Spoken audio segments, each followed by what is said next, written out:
फार मोठे पैलवान आहे ते, हरियाणा आणि दिल्ली.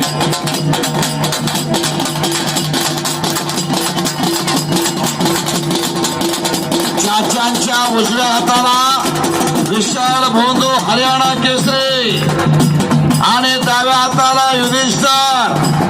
विशाल भोंदूची कुस्ती आज होणार आहे. भारत मधले प्रतीक काळे. हो हो हो चाचा चाचा एक मिनिट, दोघाला दोन हातात आला. तो विशाल भोंदू याची कुस्ती आज 2 नंबरला होणार आहे. 1,51,000 रुपये मुंबई महापौर केसरी भारत मधल्या बरोबर आणि कुस्ती पुरस्कृत केलेला आहे. युधिष्ठिर दिल्लीचा पैलवान आहे. त्याची कुस्ती आज 1,00,000 रुपयाला होणार आहे. सुदर्शन कोतकर शिवरामदादा तालीम पुणे ही कुस्ती पुरस्कृत आहे. रावसाहेब चाचा तनपुरे याने पुरस्कृत केलेला आहे. कुस्ती प्रतीक काळे.